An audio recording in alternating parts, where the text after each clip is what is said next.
But then again, I'm not necessarily winding down. I'm kind of winding up, right? Yeah, it's almost like you're not you. It's almost like you're a dog though, like running in circles to burn off energy. I'm a dog? A dirty dog. I know. No, but like we are capable of a lot, and I think our bodies need to exert more than we realize, especially in modern life. You know, you have steaming companies coming over to clean your grout for you. What the hell are you gonna do? Everything's easier. Run around chasing your tail. 63rd episode, Matt. How you doing? Pretty good, dude. Pretty good. We made it. Man, 63. Still feels like the first one though somehow, you know? It does. Yeah, we've braved the conditions. It's raining outside right now, but made it to the studio. I want to talk a little bit about bravery. Bravery? Sure, let's do it. Being a little bit more open, taking some risks on the pod. In that vein, you know, being brave, you know, that you know, trusting more people, right? Trusting people in life. That's a way, you know, being more brave. That's what I want to talk about. You got to trust folks. Not an easy thing to do. No, not this day and age where everyone's a fucking liar and they all have fake identities online and all of that stuff, you know? You can't trust anybody. Not at all. Not easy. First, let's hear about the COP summit, which is drawing to a close, ending 2 weeks of intense talks on how best to reduce the ravages of global warming and bring temperatures down to the ideal of 1.5 degrees centigrade. But have the talks really delivered in terms of controlling climate change? Well, for many policymakers, a key part of delivering on environmental goals is having business on board.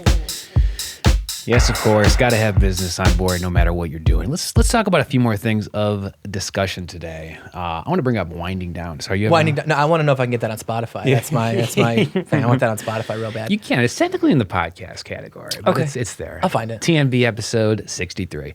Let's talk about winding down. So obviously a lot of people probably watching and listening to this as they're winding down for the day. Maybe towards the end of the night, you know, just a little, listen to the nice tones of Matt and James. Let's just kind of bring it down a notch. And I think we got to start it off because it's the holiday season right now. So I think we should maybe talk a little bit about some of that going on. We didn't do a Halloween episode. We didn't do a Thanksgiving episode. And Christmas is right around the corner. So I feel like we have a lot of freaking ground to cover. Yeah, we're due. You know. Yeah, the churches near her started playing holiday songs on like the bells on that the go off bells. Every hour. Ding, ding, ding, ding, ding, ding, right? Real serious, you know. One thing I've noticed, the Christmas versions of songs much longer than the normal hymns or whatever they play. So now we're getting Hark the Herald Angels Sing, you know, for 14 minutes on every hour. It's like 14 minutes, yeah. It's a 20-minute bell song, and you're like, all right, guys, thanks for that. But and I need to go to bed, you know. Yeah. Let's start with the bravery. Sure. Bravery piece. So obviously, like the reason you want to listen to a podcast, I mean, maybe this is just me. Maybe I'm insinuating or assuming that you want to listen to someone maybe saying something more honest than you see on television. Maybe saying it in longer format, maybe with some swear words, maybe with some soft parts of your body exposed, right? Like the underbelly of your emotion. Not that kind of podcast, guys. Let's not get too excited. But yes, it's soft underbelly. Okay, that's fine. Soft. That's what I was going toward. I'll show you my underbelly. It's hard for me not to mix metaphor and then make it sound like something horrible is going to come out. But it's hard to do because we were talking about the podcast paradox, which of course is what do you like when you want to say something worthwhile but not be a blowhard, right? You want to say something from the heart and you want to make it worthwhile and you want people to listen to it, but you don't want to come off like you sound like you fucking know it all and you just got all the answers and you're the smartest guy on the planet. Because even though I am the smartest guy on the planet, I don't want it to appear that way. I want to be a little bit more humble in the things that I say. I want you guys to realize how smart I am. Yeah. I don't want to tell you how smart I am. The trick is to make it seem like you're not trying to be the smartest guy on the planet. No, but when you put cameras in front of you and you put microphones in front of you, it makes it feel like you should have an answer and that you should be making a definitive statement. It's like when you put on a pair of glasses and you just seem smarter and everyone's like, oh, you're a smart guy. It's like when you put a microphone and a camera on you, it's like, oh, I'm obviously have something worthwhile to say. You know, I got to say something, right? It's the same thing. It's that appearance of things, right? You know what we should do, actually, you just made me think about this, is we should talk really intelligently in British accents for like 1 minute throughout every episode and then just use that as the promo teaser. Because obviously the two biggest things you can do to make yourself seem intelligent, number one, you pointed out, putting a microphone. Yeah. Oh, microphone. Yeah, of course. Number one, put a microphone in front of you. Number two, glasses. Glasses, yeah. Number three, of course, British accent. Yeah, exactly. Hands down. But we can kind of like Trojan horse people into watching the show. Oh, yeah, right. Oh, dude, these are Brits with sure microphones. They know what they're talking about. Smart Brits from Chicago. Where have these guys been all my life? And then you hear my actual voice. You're like, oh, fucking guys. These guys, tricksters. I don't even know how that would work out, yeah. Anglo-Saxon, Chicagoan. We'll have to come up with some Chicagoans. I got to really work on the nomenclature. accent then. I'm not really ready to do it now. That's a thing that like you cultivate bravery with, is doing accents that you're not familiar with, or that could potentially get you canceled one day. Well, let's not do those types of accents. Right. I like it. Oh, come on. That's We've an already done interesting that. conversation. is- Southern accents on here? Yeah, Don't you right. think that's going to be cancelable in like 10 years? I don't know. I'm saying 10 years within 5 Well, years. That was my next sentence. Some accents are totally okay to mimic. Southern accent, English person. There's others you probably shouldn't mimic. Some of them become caricatures, and then it's like, Yeah. ooh, that's offensive. We stayed away from the biggest landmines. right. I think we've done a good job of that. I'm not going to try to sound like a Pooh from The Simpsons. You know what I mean? Like that would be maybe crossing a line. Right. Well, it's taking good work from Hank Azaria, you mean, right? Right, exactly. Obviously taking food off of his plate. No, but we got to find ways to keep being honest here, Matt. Yeah, So I want to absolutely. give answers. Yeah. I want to come up with statements of belief. But like Yeah. you said, be brave and not afraid to say the things that you feel, and not to be afraid to be like, I don't know if I should say that, and blah blah blah blah. You should just say it, right? Just say the things that you feel, and and if they hit and they land, and if they don't, they don't. You know what I mean? Sometimes you just got to take the risk. Take that first step and take the risk, right? Yeah. That's Yeah. pretty good. Do you have anything brave you feel like? No, I'm an you wanna absolute talk about? coward.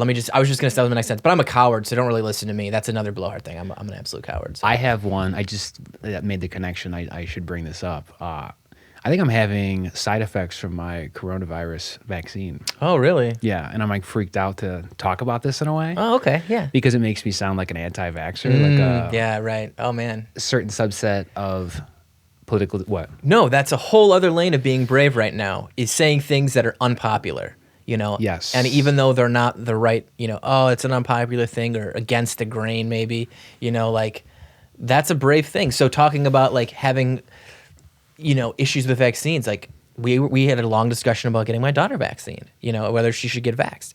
And it's like, you talk about it, people are like, of course, you need to get your daughter vaxxed. What do you mean you're not getting your daughter, Yeah. But then there's, of course, the other side that's like, you're getting your daughter vaxxed, Southern accent. What do you think you're doing? Like that really kind useful of shit. for that. It is.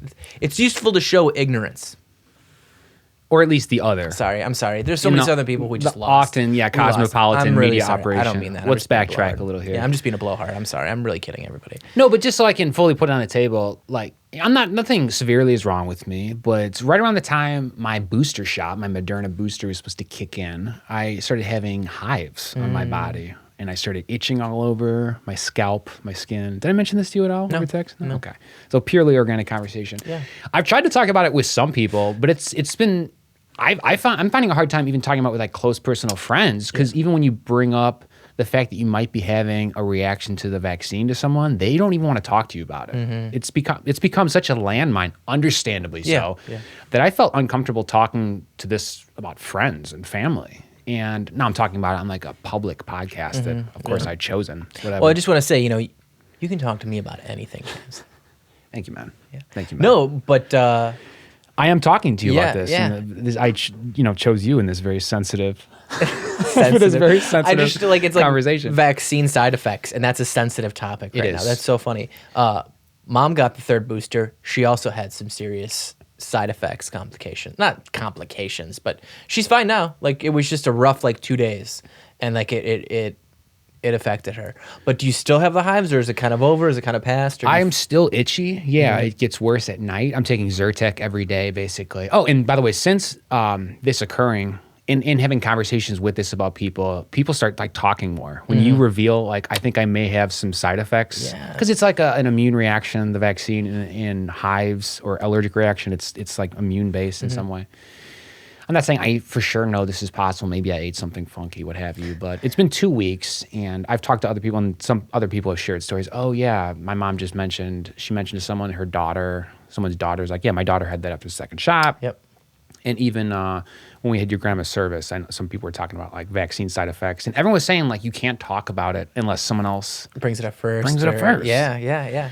And we're not in like these anti-vax circles, so it's been an odd thing. No, but I think there's a level of people not wanting to appear anti-vax. So even if you bring it up that you had a complication or something, it's like, oh, well, what are you trying to say? You're trying to say it's not safe? That's you tough, know? right? Because I still want people to get vaccinated, and I still think it was the correct health decision for me. Yeah. Because obviously there's risk in anything you do in life.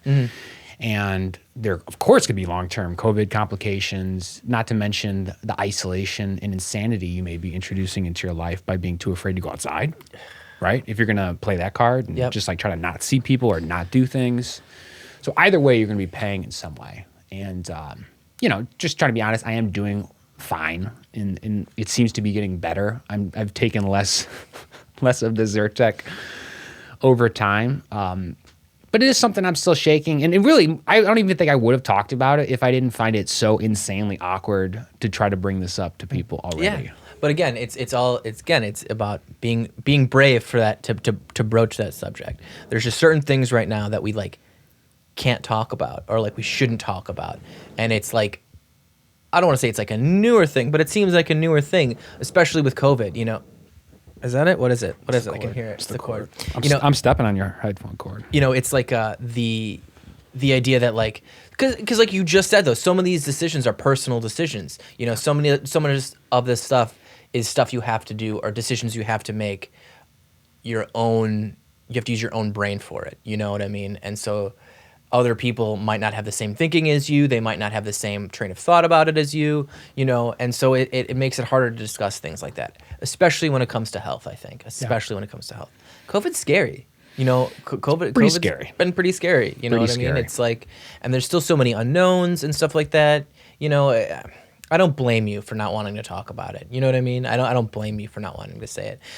Again, here's from the other side, I haven't gotten my third booster yet, right? And I'm almost afraid. Fuck out. Yeah, right. I'm almost afraid to tell people that I haven't. Exactly, right? Exactly what I'm saying. I'm afraid to people like, whoa, why haven't you got your third booster yet? Where's your third booster? Why am I not speaking correctly today? I'm like, blah, blah, blah.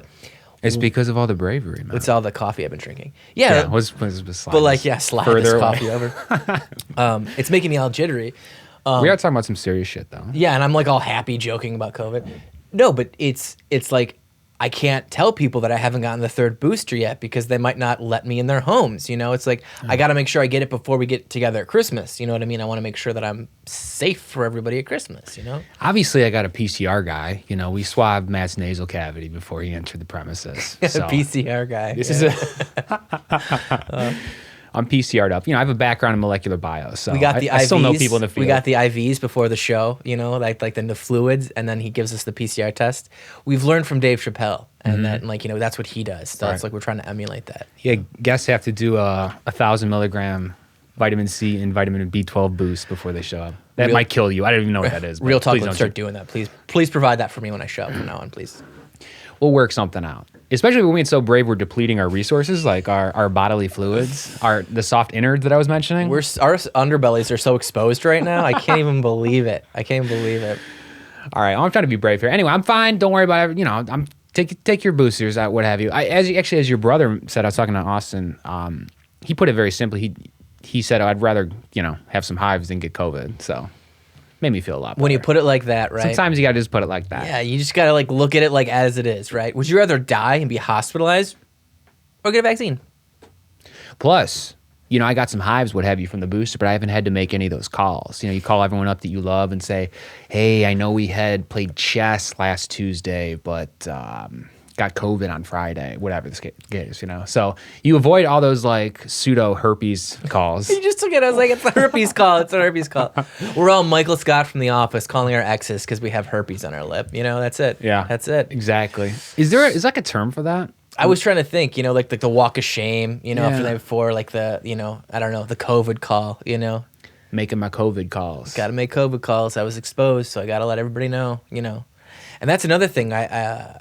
People, there was maybe a case at work and we're not really sure though. Somebody's just out and they're sick and nobody knows and there's no information. So I was like, well, is it COVID or is it not COVID? But it's HIPAA protected, so we can't know. But it's so you know what I mean? You find it's like they're checking in at a Presbyterian hospital on their Facebook or something. Yeah, right. We don't know why they're sick. And now it's never before in my history have I cared why somebody's sick at work before. But now I'm and it's not like I care, but I'm just curious. Was I exposed, Well, if you have any information on any HIPAA violations or sick people at Matt's work, please contact us, theneverendingbecoming@gmail.com. Right now. By the way, anyway, if you have any comments, questions, or desired topic categories, hit us up at neverendingbecoming@gmail.com. Should put that at the beginning of the episode, but yes, yeah, let's do that. What, the neverendingbecoming@gmail.com? And neverendingbecoming@gmail.com. That's the name of the episode now. Neverendingbecoming@gmail.com. Talk about brave, having to say this show's title at the beginning of every episode. Never-ending becoming. That's brave. You want to talk about twisting my words around? Jeez Louise. All right, what do you want to do next, man? I don't know. What was next on the list? Trusting people. Yeah. Well, we're literally talking about that right now. Let's do some more of that. That's literally what we're talking about, right? Trusting people with our bravery. You know what I mean? That's like kind of the deal, right? There's lots of ways to crack this nut. One of the things I was thinking is trusting people to do things for me also. I got a hard time with that. Like delegating or just asking people to take care of things. Whenever I was a manager, that was one of my the opposite of strength, weakness. That's the word I'm looking for. One of my weaknesses. That's so strong, he can't say weakness. My one was delegating. I did not like to delegate. I liked it. I was hands-on. I did everything myself, and that would bite me in the ass sometimes because you're doing too much. You're spinning too many plates, and it's like just delegate. Just delegate. Just understand that that's part of the job is to delegate these tasks, and like asking for help, not asking for help. You'll burn because then it's all on you, and you should have been delegating. Oh man, another paradox, kind of. You end up doing less, and in an attempt to do more long term, like asking people to do more for you so that more can get done overall. Because I'm so smart, though, I just want to do everything myself. No, I'm just kidding. I'm kidding. Oh my god. Because there's different examples you could look at this through, right? There's tons of different examples. I had a recent scenario where I was like, okay, I need to get the grout clean on my bathroom floor tiles. Very simple job, right? It seems I could delegate this. I see commercials for Stanley Steamer. This is not an advertisement for Stanley Steamer, especially based on what I'm about to say. But I called them out. I'm like, well, this is something I shouldn't do, right? Like I'm 6'3". I shouldn't be on my hands and knees scrubbing bathroom tile. This is a horrible way to blow out what's remaining of my patellas. Tall men don't scrub. No, but I already subject this to myself enough. I'm, on the ground here on all fours, like playing bore on the floor with all the microphone cables that I got going on. Slaving over this hot podcast. On this hot podcast studio. So I was like, no, let me try to offload this to someone else, whatever. So make the long story short, basically they came over. I paid for a grout cleaning and a sealant, like a clear sealant. It was extremely quick, let's say. The visit was comically quick. They came in, they kind of like dumped some stuff on the floor. They scrubbed like from the doorway. It didn't even seem like they were walking in the room. And then like it was over in like 25 minutes. And then basically it looked terrible. And like clearly they didn't like scrubbed or cleaned any of it. On like the commercials, they show these intense industrial machines like doing magic, whatever. And of course like a clear sealant was added, so like the dirt wasn't removed, and then like a sealant was added on top of the dirt so that it could like never be removed or whatever. But it just kind of hurt me. I'm like, damn it, this is why like I have this dogma about trying to do things for myself, because I feel like if someone tries to do it, it can not only like not happen, but it could make it worse than maybe you had gone in with. If you want it done right, do it yourself. Yeah, but that's not. Yeah. I can't perform heart surgery on me, so you know what I mean? Like, if I need that done, it's just, but I guess there's levels. There's levels of trusting people. And there's levels of things that you should do for yourself, and there's things, like, I would have done the same thing. I would have called Stanley Steamer to clean my grout. First of all, I'd never clean my grout. That's just not something, I just wouldn't think like that. That's a great. Well, I did install some new wall boards, so I had some baseboard going in. So again, I wanted just higher level than me. I would never do any of that. But I would often, like I take my car to a mechanic. I'm not fixing my car. You know what I mean? Stuff like that. Well, there you go. Actually, you're pointing out the levels of it. The fact that there are certain things you obviously offload. Yeah, car mechanics. I occasionally eat bacon. I don't grow pigs and cut them up. We're offloading a lot of jobs. And as technology and our stores, our ways of doing business change, basically we're doing less and less, right? Yes. And it's getting harder and harder even to take an active role in maintaining a modern lifestyle without, of course, all the people that commonly are hired to do things. Everything's relying on somebody else or something else, and it's all tied together, right? It's all tied together. You just gotta, kind of pick your spots for it, I guess, right? Yeah. Pick your spots of what you can do yourself and what you just have to delegate, right? I don't know. I'm not. Even then, I want to be more proactive about trusting people or just leaving room for people, even to screw me over, like the Stanley Steamer story. It was no disaster. It's no big deal. In terms of Hives, Stanley Steamer, still, better than Hives, but... No, but I want to put myself in an uncomfortable position where I'm having people do things I am actively uncomfortable with. You said it, though. Putting yourself in a position where you can be screwed over, right? And that's, again, going back to the bravery thing, right? Like, that takes a thing of bravery. I think a lot of people our age don't necessarily want to put themselves, myself included, I don't like putting myself in a position where I get screwed, right? Like, the mechanic I've used, like, he's done everything forever because I don't want to go to, like, Jiffy Lube or another mechanic because I'm too afraid I'm going to get screwed over. So I'm going to keep going to the same guy that I kind of trust, for the most part, but I don't want to, take that leap and do something, you know what I mean? Like stuff around my house, like calling the plumber. I always cringe calling the plumber, right? Because I don't necessarily trust them, right? But I don't know how to do this stuff, so like I have to call this plumber, and then it's like, have they given you reason not to trust them, or is this just the no, concept not necessarily. of the unknown? It is the concept of the unknown. There's just been incidences where it's not bad, but it's just like not great, right? Like, have to come back a couple of times to fix a thing, or you know what I mean? Something was being fixed and then another thing got broke, but nobody knew how it gotten broke, and my dishwasher was not working, and somehow when they replaced the dishwasher, my garbage disposal just stopped working. And I'm like, well, we didn't do anything, and it was under warranty, so I got my dishwasher, they replaced it right away, but it's just like weird stuff, you know what I mean? Like, but again, I have no frame of reference, so I wouldn't even know what's wrong to begin with, you know what I mean? I couldn't fix the dishwasher. I tried really hard to fix the dishwasher.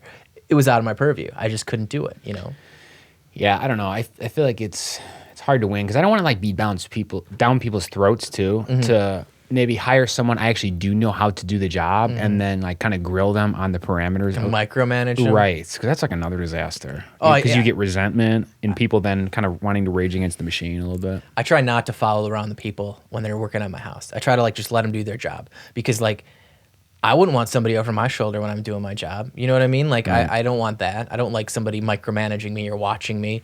Sure, I'll go in, check on them, see how things are going. But, there's some people that are just sitting right there. Yeah. And just like watching. And that's got to be super distracting. You got to trust that they're doing their jobs the right way for the most part, right? For the most part. And that's like the whole point, right? Like, assuming someone is taking care of something you would otherwise be doing, you should be doing a different thing then with that time. Yeah, right. Otherwise, you're just paying someone to execute the labor on your behalf. Yeah, right. But if I knew how to do it, I would do it myself, Can we talk about like trust, I guess, in general a little bit? Maybe something you've come up with that's helped you, or just maybe more silly things. Doesn't have to be so serious. I was going to get real serious. I feel like the people I trust is a very small circle, like really trust, And I feel like that's been helpful for me. Like I have a level of trust for people, like there's like levels, right? There's levels of everything, but like there's levels of trust of what you just assume people are going to tell you, and there's levels where like if they're, I don't know how to say what I'm trying to say. There's just like spheres of influence, right? And then there's a tight circle of people that I trust with everything that I would tell anything to, and then there's varying degrees out of that. But I think it's important to keep a tight circle of trust, right? I don't trust everybody. You know what I mean? Yeah, I mean, what you're pointing out makes sense. The fact that there's concentric circles of your consciousness, right? Like, you don't need to let some stranger on the periphery know everything about you.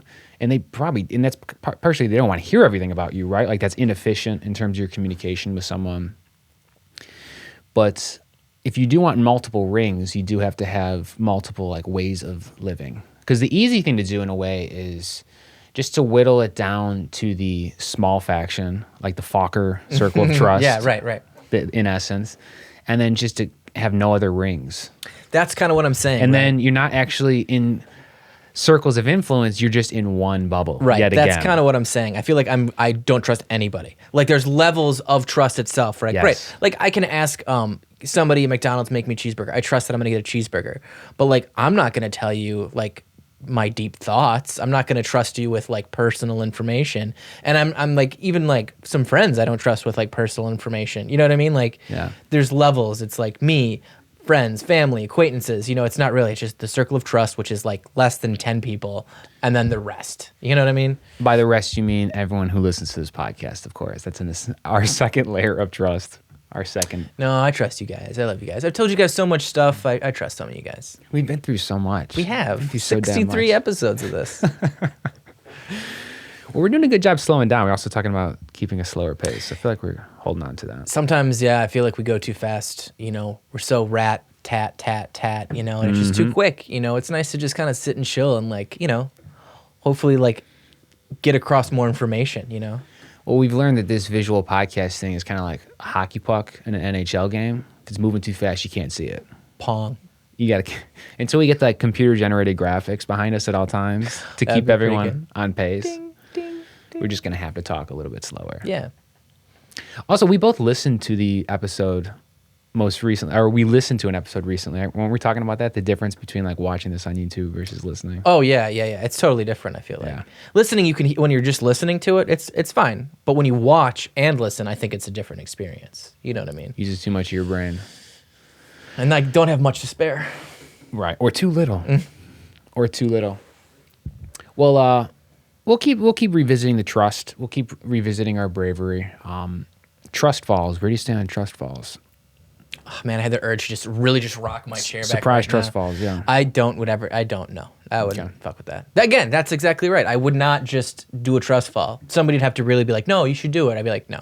Here's a radical theory that the current state of male distrust and loneliness in America is due, in fact, just to the loss of surprise trust falls within male communities.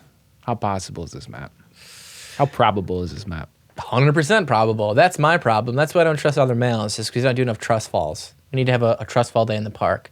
And all these guys will just come out and we'll just do trust falls with each other. And then the world would be a better place. Second theory, how much has the broken political discourse in this country been due to the fact that, again, let's say young males, have no longer been able to play this game with each other where they put the finger in the hole? Do you know what I'm talking about? Do you know this thing? No. Where you get someone to look? Oh, and then right. See, it's so long you right, can't remember right, now. yeah. It's how There old was we're getting. the game, right? It's the game. And then if you think about the game, you lose, right? Remember that one? It's like it's called the game, right? So I was doing the finger. yeah, right. That's another version of it, right? So you guys all lost the game now, right? It's Right. got to be under your waist, right? You gotta stab it real Under quick. your waist. You can't see it. It's back here. It's back here. But because we don't have Yeah. these moments to reestablish the code of conduct amongst one another, maybe this is why our discourse is broken down. I think there's a lot of reasons why discourse is broken down, and maybe the whole game is one of those. Is like one small part of that, right? No, but that's again just having male relationships. It's just different now. I just think it's different now. It's you know? tough. We're emotional. We're all emotional now. We're all these emotional men now. We're all in touch with our feelings. When before you just were like bully boys. Everyone was just a bully boy. Bully boys. And you didn't have emotions or feelings. You were uncomplicated. You just wanted to watch sports and go to the mines. I don't know. Well, it's we've always had the emotions. Now we admit we have the emotions, but actually learning how to talk about those emotions with other people is the hard part in essence, because you're gonna have your biology. There are going to be realities to your meat sack. Yeah. And the salty brine brain that controls most of it. But it is describing Whole game, meat sack, salty brine. I'm trying to break down mental barriers here, okay? And it includes bringing up words that... I was going to say, I hope Shavana comes home real soon, because it seems like, your mind's very fixated. Sorry. Just kidding, guys. It's the truth, man. It's the truth. My girlfriend's been out of town for 4 weeks. It's been a long time. But my salty meat sack brain was thinking, why don't people trust each other? And no, this is not just vaccine disinformation, Stanley Steamer speaking here. This is just the modern state of affairs. Yeah, I don't know. I was trying to make it all about surprise trust falls and the finger fuck game. What do you... The finger fuck. No, I was trying to make a couple light layers on top of this. You're right. There is a lack of trust in general in the world right now. I would say so much of it has to do with everybody's favorite thing, the internet, right? I think the internet is a big reason why we've lost a lot of trust in this country. I think that it's a reflection of us, though, no? It is. It's an unfiltered mirror of us. It's the worst of us. And so much of it is misinformation and lies and like fake pictures and fake this and fake that and fake profiles and scams and all that stuff. Yeah, it's not a mirror, it's a prism though, because like we're only putting certain inputs in, right? Because everyone's virtue signaling online. I think it's our base instincts though. I don't think it's like, because it's so anonymous, it's like real. You know what I mean? Whereas when we are yourself and it's in real life, you have to have this put upon societal mask, right? Because that's what the expectation is. On the internet, there is no expectations. You can be anonymous, and that's when our worst traits come out, which is a lot of untrustworthiness, a lot of scamming, a lot of, you know what I mean? Like I said, fake pictures. You look at a picture of like a model or a person, and you're like, wow, that person's beautiful. And look at the way they live their life. And it's all photoshopped. It's all fake. They're not even a real person. It's a man. That's a good point. Like... That's why it's a video podcast. We're trying to show we're less full of shit. You know how hard it is to doctor video? Not so easy. It's not so easy. Not so this easy. kind of Trying to lay it on the table here. 4K video? Get out of here. Increased light every episode. Yeah, right? Different frames. You can't deep fake this. Soon you're just going to be seeing pores on our face. It's not even going to be any like sort of like beautiful background. Listen, I already trimmed my facial hair for this. I don't know if I need a whole skincare routine now because my face is kind of beat up, but Jesus, dude. I'll work on it. My PCR guy also has a forehead skin pore guy, so I'll have him send you a kit. Full spa on the back. A welcome kit. But yeah, you know what I mean? I think that like in the last like 15, 20 years, the internet's changed so much. You know what I mean? Like there's so much distrust now. You can't, you know what I mean? There's just... And I mean, I know in the 90s, it wasn't like, rose-tinted lenses, right? In hindsight, it's always 20/20. So things always look better a little while ago, but yes. It's like, it's different, there's so much more negativity out there. I think it's harder to trust people. It's true. Everyone's scammed right now. I feel like everyone's being scammed right now, like there's so much just like lies, And then it's believing people's lies, which I think is another really interesting thing. Is so much of stuff is like people have their own truths now, And I think we've talked about that before. People being in their own bubbles and their own truth and all that kind of stuff. But I think it kind of blinds people. The other. You can't trust the other, and I think there's so much of that going on of making everybody around you the other. You know what I mean? And so it becomes super distrustful, right? It's true. It's true. That's why I'm advocating for Surprise Trust Falls coming back. Oh my God, wouldn't that be great? Let's talk about winding down. Okay. And then we mentioned Shavana out of town, enjoying herself in Nepal. Hope you're having a great time. But she always makes fun of me because like a lot of times at night I'll say I need some time to wind down, right? I need some time to decompress, to relax. I actually just heard someone in an interview call it come down time, which I think is Again, he was this guy's mind. Coming down. Not my favorite version of the expression. No, I like wind down. I'm a wind down guy. Yeah. He's a grandfather clock. We got to wind him down. You pour coffee down your gullet to wind up, right? You stuff hot food in your belly all day. Winding me up. You're winding me up. Yeah. But I was just, I don't know. We can take this any direction, but... I just had to fill out a survey and was like, how do you like to end the day? And it was like a wind down thing. And somebody, like everyone else was like, how do you like to end the day? I was like asleep in my bed. I didn't have any, I was like, people have like these rituals and the things that they do before bed. And I just like, I just sleep in my bed, which isn't true. I try to wind down. I have like a wind down. I guess I have a wind down thing. You must. Everyone does to some degree. But I don't really. I feel like I'm winding myself up until I have to go to bed, and then I go to bed. But it's like, I'm... That's the other, I guess, train of thought is if you're putting more gasoline on top of the fire until it just explodes and maybe that burns it out. And you just have to pass out of exhaustion because your brain is just so wound up, you know what I mean? I was just wondering if you could like completely eliminate that or if that's just like a natural part of a day. No, like I think it's a natural part of the day. I think people need to wind down. Yeah, I think people need to wind down. Well, how much time do you need? I think it depends on the person. Just like sleep. How much sleep do you need? I think it depends on the person. They say there's an average amount, but I think depending on the person, some people are pretty wound up throughout the day. So they might need like an hour to wind down until they're calm and they can just go to sleep. Okay, let me give you a theoretical example of someone winding down, and you could tell me if it's extravagant, if you think it's on the nose. A person would do this. A taller person. About, let's say. About 6 episodes of Mad Men, brushing your teeth, flossing, 40 minutes on the can, and 147 minutes of scrolling. So this is me. That's This is me, except replace Mad Men with Star Trek, and we're really fucking close, guys.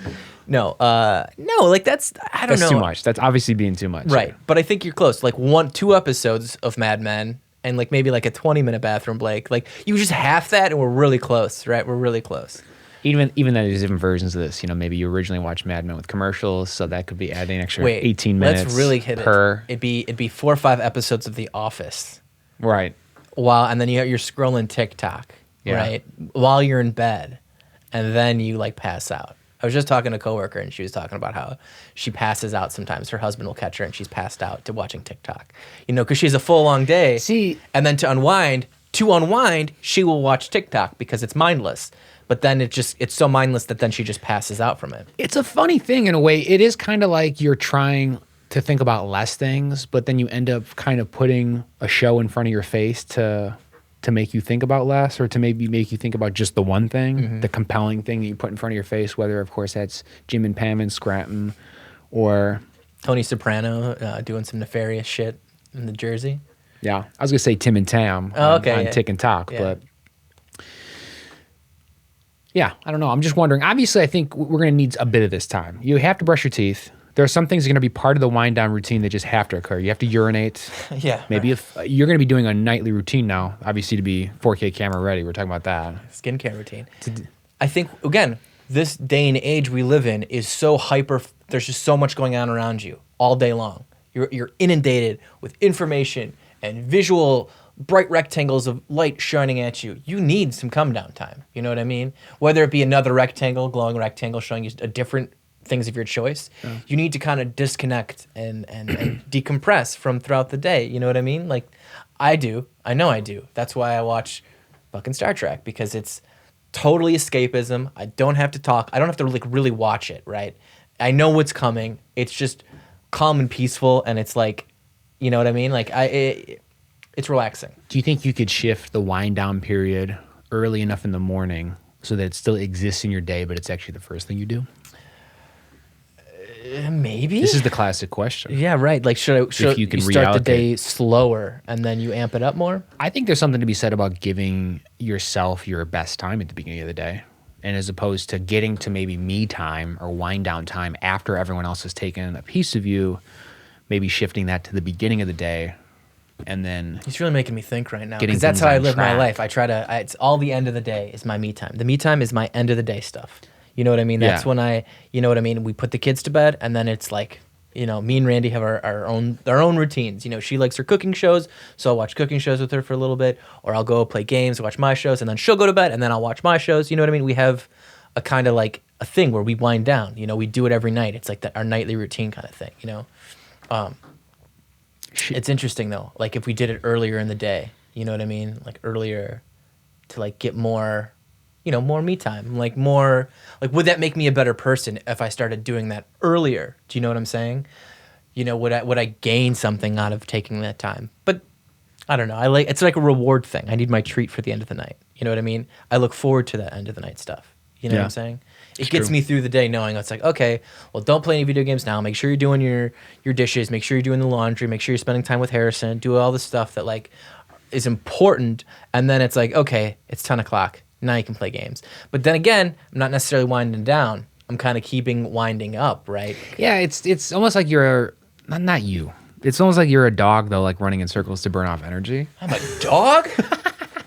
A dirty dog. I know. No, but like we are capable of a lot, and I think our bodies need to exert more than we realize, especially in modern life. You know, you have steaming companies coming over to clean your grout for you. What the hell are you going to do? Everything's easier. Run around chasing your tail. That was going to bring me to another thing. You remember what it used to be like? You know how you used to wind down in the old days? No. The sun would go down, and that's the end of the day. That's it. You wouldn't have anything to do. Lights out. The sun is down, lights out. You couldn't read. You couldn't do anything. It's time to wind down. There's no wind down. The sun's down. That's it. It's over. Yeah, the melatonin starts getting into your blood. You got no choice. It'd be really interesting to be able to talk to somebody from like 60 years ago. Like literally like, you know, not time travel. You just be like, pick up the phone and you're talking to somebody from 60 years ago. It's like, explain your day. What's your life like? What are the things you're into? Like, what do you do? You know?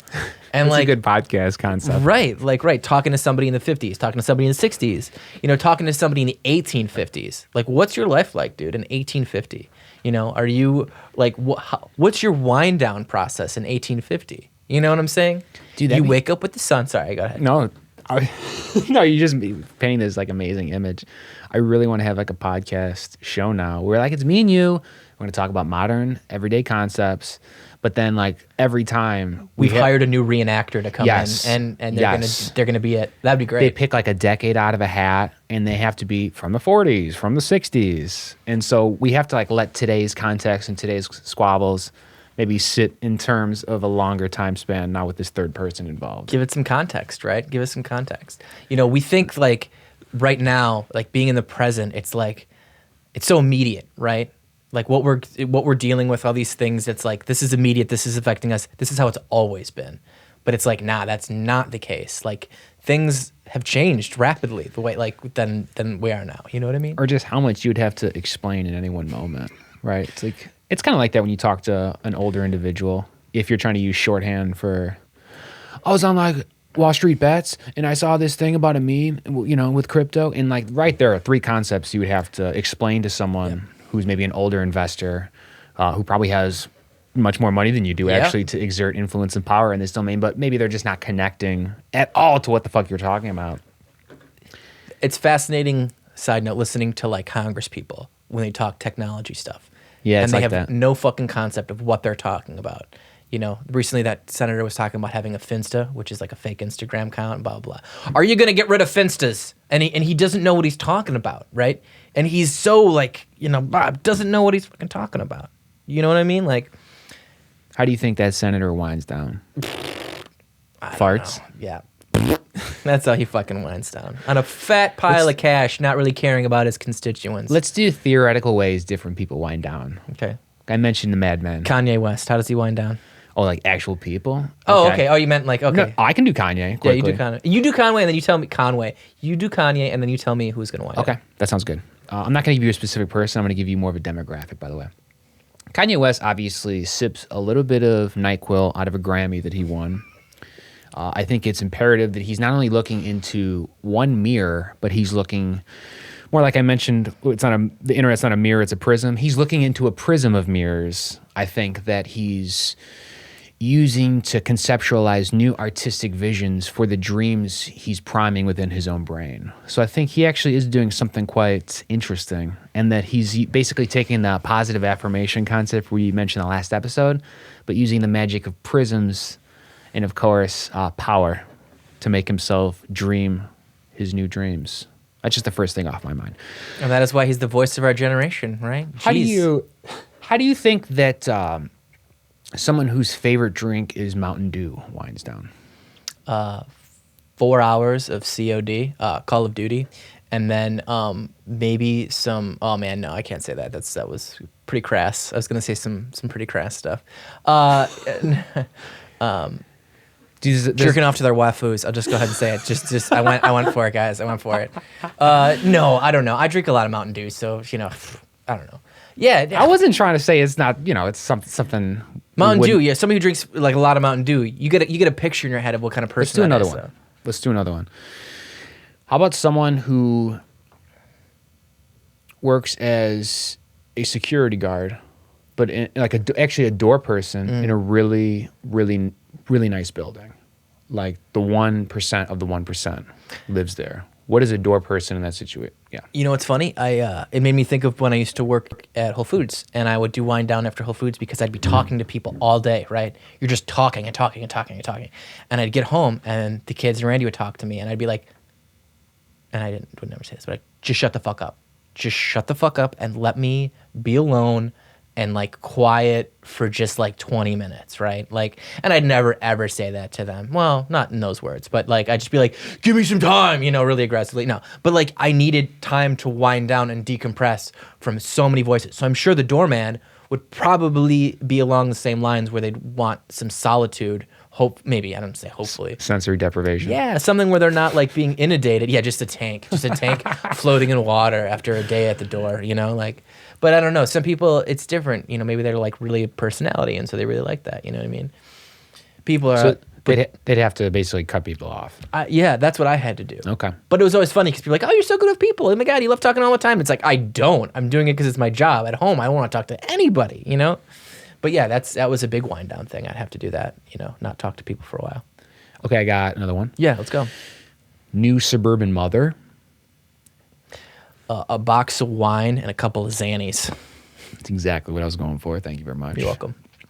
Guy whose favorite thing to do is cut the grass. Ooh, never. Why am my brain is going to such like gross, not good things. Yeah, this is really a personality test masquerading as a this simple is a thought Rorschach exercise. test. Yeah, right. A Rorschach test. A guy who cuts the grass. I don't know, man. Favorite thing to do is cut the grass. If their favorite thing to do is cut the grass, I don't know. I don't know how to relate to that person. I think he probably watches Tucker. A little bit of Tucker. Yeah. And then For sure. is he a wild turkey guy? Is he a Jack Daniel guy? Yeah. 3 fingers or whatever, and some Tucker, good old Tucker, and then worrying about the state of affairs in this country and how it's all going down to hell. The accent just comes out. I start talking because and the accent easy. just It's comes pretty out. easy. I'm sorry. I Yeah. feel bad. Let's do 2 more if we can. Yeah, let's go. I love this. I'm Yeah. loving this. Let's say Dolly Parton. He gave me a specific entertainer. How does Dolly Parton like to wind down? Dude, she like bubble baths and just like something really fun and cool and just like really chill. She just seems like the nicest, chillest lady. You know what I mean? She probably doesn't need much to wind down because she's always just relaxed. She puts on like a Willie Nelson LP on the turntable. Listen to some of her best friends. Calls up her friend Miley Cyrus and makes sure she doesn't get into too much nonsense. You know. Wow, Dolly. She's an interesting lady. She's Bubble really bath is good though. That's a good wind down. Yeah. And taking a bath at night. Relaxing, some nice candles. Yeah. Some nice candles. If I was a super rich person, I think I might like end every night with like a hot bath or like a jacuzzi type situation. That'd be nice. Super rich. I'm getting a massage. I'm getting the full on thing. You know. That's true. Actually, super rich, I would be living right next to a hot geyser, so I could just like A hot geyser. I was like, what? What? It's your mind. Yeah, it's my keep mind. bringing it to this earth. No, I'm thinking big here. I'm not going inside men, going inside the earth. You know, a much bigger rock. No, but actually lowering yourself into a hot spring of some sort. He's got his palatial state that's next to Yellowstone, lowering himself into dark wet holes. Well, I'd have some LEDs out there. Oh, sure. Come of on, course, man. Of course. Come on. You're super rich. Why wouldn't you have a full light show? You know. Actually, yeah, no, I should have something even cooler than LEDs. And look, you're getting too specific. Do you want to do one more wind down, or should we move on? Elon Musk. How's Elon Musk winding down? Yeah, boy.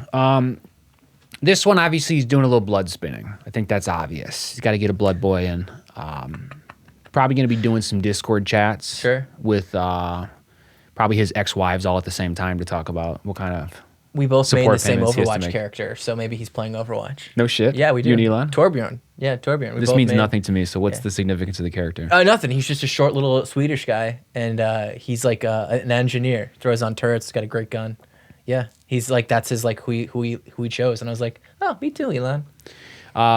And then, Elon, honestly, I think he spends probably 4/5 of his time on Twitter. Yeah, for sure. Yeah, I think he's probably... Late night scrolling. Yeah. I think he's getting there at this point. He's an egomaniac, so I'm sure Yeah. he's looking at all of his mentions. He's looking at what people are saying about him through the day, what he can do the next day to get more attention on himself, or kind of twist a narrative, or what's coming down the pipeline that he can insert himself into to get more publicity and press.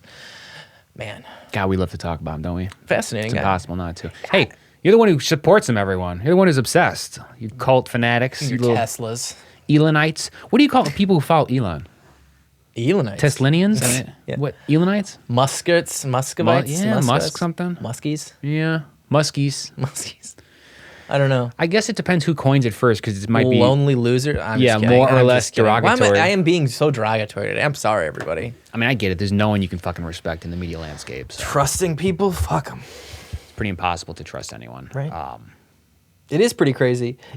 Trusting, again, you go back to trust and like news sources and media and all that stuff. It's like impossible nowadays to Not like easy. trust people to give you the right information. If you can't trust people to give you the right information, how can you trust anybody? Do you know what I mean? It's like your trust in a regular institution is so frayed. It's like I can't trust anybody, Yeah. So you want to talk about how you're excited for the future, or you want to talk about the holidays? What seems more appropriate after that? It's like we tried to turn it to like optimism, but it's just like just not gonna go there. Yeah, the second name for this show is Forced Attempt at Optimism. Let's look on the bright side because it's never ending. No, I don't know. Again, we're doing this, that you kind of feel like you have to squeeze everything into every conversation. So we kind of have to hit both sides of every argument a little bit. It's hard not to do that. It is miserable in this world, but holidays are coming, and if you like your family, it's a good time. I'm excited to see you this Christmas. We're supposed to be seeing each other. Matt and I aren't just doing this on camera, okay? We're doing this on off time. Pass, yeah. We're doing this. I mean, I'm only doing this because he pays me, okay? Well, we're gonna wind down in together massages after and this. PCR tests. We're gonna wind down together after this, whatever that means. So there's gonna be some of that. With our hot geysers. But where are you on the holidays right now? Have you been doing shopping and all that, or?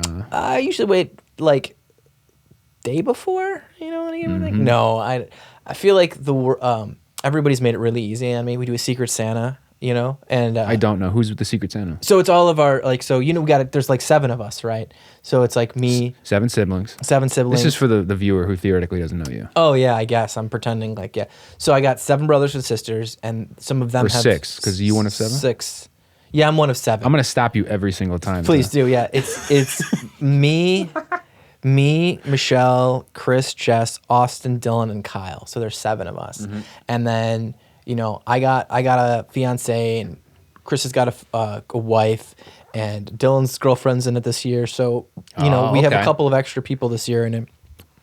And so it's like I only have to get one gift for all those people. Is that the first time other people have been included? Have you been doing? We've had people in and out. People that, a couple of girlfriends and boyfriends that aren't around anymore that were in it for a couple of years. Now they're out of it and all that stuff. And Gotcha. So yeah, and then there was, you generally don't get your spouse. Like I won't get Randy, and then I won't get the person I got last year. So yeah, this year I got Michelle. So that's cool. Nice. If anybody's listening, yeah, Ruined Secret Santa. And actually it's funny because every year I used to be like, try not to get her, and so since Randy controls she's the one who like started and instigates it, so she can choose who was with everybody. So I was always like, don't give me Michelle, and now this year is the first year I was like, give me Michelle, let's see if I can get her. And I like how you're just acting like you're controlling this I'm not scheme. I'm not. I'll take Michelle this year. I'm not, but I was like, I wanted her. I wanted to have the option. What are you getting her? I don't know yet. Do you want to spitball some ideas? I wanted to get her something useful. You know what I mean? Utilitarian stuff is good. Yeah, right. She got a new apartment this year, so I didn't know if I wanted to get her something for like her home or something like that. I don't know. I just didn't want to get her something trashy. She likes art, so I was thinking about getting her a nice art thing. I don't know, something useful. You know what I mean? She needs things, so I don't know, something along those lines. Art's good. Do you know like what kind of stuff she's into? All sorts, man. It's tough to buy a decorative piece for someone's house, but it's a good gift, of course. Yeah, because she needs stuff for her walls, and it's like a nice piece of art. They're like, oh, Matt got that for me. It's nice. It brings the house together, something like that. I don't know. Something useful. I was thinking like a jacket, a winter coat, People always need winter coats and socks and stuff. That's good. I don't know. I wanted it to be something she wanted, but... you don't do topics or like prompts for that, right? We've in the past. This year we're not. One year we did board games. One year we did a thing and a piece of art. Like we had to make art for people, and like. Does sound like you're in control of this. Board games and art. The thing. It's Randy. I am just. I'll tell you what. You're doing that thing where I'm the puppet master. Yeah, exactly. I was just gonna say that you're pulling the strings behind the scenes. Begrudgingly, because she's always like, I don't want to do this. I'm like, you got to do. One thing was funny is like every year she won't tell me who she gets, and it like infuriates me. I was like, we're a partnership. Who did you get for Secret Santa? I will tell you. She's like, I don't want to know who you got. I was like, tell me. And then she's like, I don't want to tell you. I was like, well, I got Kyle, so tell me who you got. And she just would never want to tell me. And I would infuriate me. I was like, how can I trust you? Like it's this whole trust thing, And she's like, you're being ridiculous. And I'm like, I don't trust you. And I just get storm out. I do remember that in Secret Santa is how it brings out interesting parts of people's personalities. Like, someone will be like quietly more aggressive in accumulating information than someone else. Oh yeah, Dylan's a real sinister at that shit. He tries to figure it out every year, and we compare notes of who we think who's got, who we got. So usually by Christmas Day, we have a good idea of who's got who. You know what I mean? The last year I was really good. I did get Kyle last year, and like I fooled the hell out of him. Like I had them all spinning. It was great because they all thought they knew who everybody had, and he's like, "What? what do you have? I was like, I don't know. And I think I actually, ironically enough, I think I convinced them all I had Michelle last year. And now this year I do have Michelle. So Like you're actively running campaigns. I have to. It's all a game. You know, it's all a game. How about decorations? Christmas caroling. You know what? Eggnog. Yeah. Do you do any of that? I like lights. I like putting out lights. No, really. And I like. I'm into landscaping. Lights. Yeah, you are. So I'm finding that like I think long term I'm going to be one of those people that puts a lot of work into like trimming their hedges, their evergreens, and then like accessorizing them now during the darkest point of the year. Yeah, right on. And also pushing my decorations from the inside of my house to the outside of my house. Because a lot of times my fixation was on like the stuff I could see, you know, walking from the living room to the bathroom or something. But really, I think the more important stuff now that I'm older is what can be seen from the outside, like what has a bigger return. All about in appearances. The community. It's all about appearances. You got to look like an upstanding member of society. It's all about appearances. I got lights in my house. And I got 3 blow-ups in front. So, yeah. I think it's just changed over time too. Like we didn't used to have 50 to 80 inch TVs in all of our homes. So like now light is so much more omnipresent inside the house. The bulbs even are stronger and the light fixtures, whatever. So it's just easy to kind of illuminate the inside of your house. In a lot of ways, it stayed just as hard to keep the outside festive or cheery. Yeah. Especially if we're talking about like specific cues for you coming home from work. Like if you're putting the lights out front, and it's giving you a jolt when you get home, you know, and of course other people appreciate it too, but you're more like priming yourself for the environment you're about to enter. We live on here's the street, and then there's like a hook, and we live on the like that little hook kind of thing. Yeah. So when I come down the street, I just see my house completely lit up as I drive down the street. Nice. And it really makes me feel good. You know what I mean? It's bright. No, like this year people did light up their houses, but in years past I was like one of the last house, and I was totally lit up, and I was like, that's my fucking house. You know what I mean? And we put up, hey, shout out Dylan, thanks for putting up Christmas lights. You know what I mean? We do it every year. You know, it makes me feel good. Did he trade a Secret Santa pic for that? No. We did talk about it. I made a joke. Whatever. I was going to say, because I wrote the eulogy, right? So I said for this year, I'm going to write everybody a eulogy. Because like you want to tell these people, not when they're dead, you want to tell them when they're in real life, like all these things that you feel about them. You want to smell the roses before you lose your sense of long COVID smell. Like sorry, that was good. That was really fucking good. Yeah. You know what I mean? It's like you wrote this emotional thing, and it was nice to write it. And it was cathartic, and you just talk about how much you love somebody. And I was like, I should do that for the whole family. And I was like, no, that's a really dark thing to do. Like I don't want to do that. So, but I told him that was what I was going to get him for Christmas. Was I was going to write his eulogy. What you could do is come up with like really long and wordy statements for how much you love everyone, and then the second they do anything admirable, like you lay it on them. You know what I mean? Like have it ready to go. Yeah, right. And the second they give you any excuse to kiss their ass for like 3 to 5 minutes in front of the whole family, like give a fucking speech about it. You know what I mean? Hey, can I take your plate? You know, someone takes your plate to the sink or something, and then you like clear your throat, stand up, and just like lay on this amazingly eloquent speech. In case you guys don't know me, I'm Matt. I'm Dylan's brother. Yeah, right. Totally. Introduce yourself. Yeah, right. Or like, quietly put a tape recorder on the table and then like immortalize the moment yourself. Absolutely. Yeah. I want to talk about a couple like realizations I feel like I've had about the holidays as I've gotten older. Some things are obvious in certain perspectives, but they kind of make sense later on. I mentioned the light during the darkest point of the year. It took me, of course, 20 plus years to find out that like many cultures have like winter solstice holidays where they light up a tree, or they like light up a menorah, or they light something up basically in a way to supplement the light that you're normally getting from the sun, which I feel like is powerful because it ties what seem to be arbitrary rituals with what is a very real Mother Nature based timeline or reality that you find yourself living in.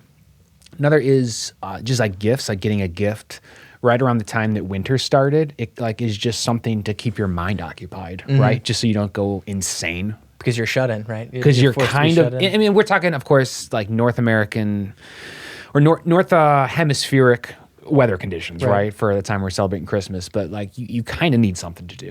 Absolutely. Right? Unless you want someone, getting involved in a poor internet message board all winter or something terrible. You got to give someone positive. Somebody's going to get themselves involved in QAnon, Exactly.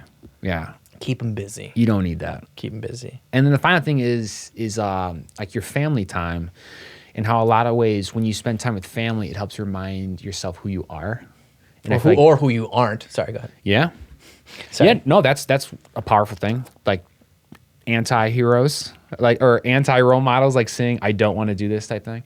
No, but like around the time of year you're about to start the new year, it's about to be New Year's, and you reseat yourself with your self-conception, I guess, is part of it. Just thinking about how powerful that is. Because you get less and less time, especially with your parents and maybe with your peers, whatever, as you get older. And it's harder and harder to get family time. So when you do get that, I find that it's one of the most valuable things. Is this too obvious? Am I being too obvious with this? No. It's. I think those are all realizations you get as you get older, right? The family time that you experience in holidays, you take for granted until you get older and you realize how important it is. That, oh man, we do this every year, and it's not because we have to. It's because we want to. You know, you want to be with your family during these times. You know, I remember back in the day, it was just like, oh, we gotta go to family stuff. You know what I mean? And now it's like, oh, family stuff. You know what I mean? It's a different feel to it. You know what I mean? Back years ago versus the way it is now. You know? Are you enjoying the family times you think now more than ever? Was there a golden period? Yeah, for sure. Yeah, I like it too. I think it's amping up every year. I'm like enjoying it more and more and more and more and more. Yeah. You know, I went from, you know, being like, not a chore, because I always used to hang out, like we'd hang out and I like spending time with you and stuff.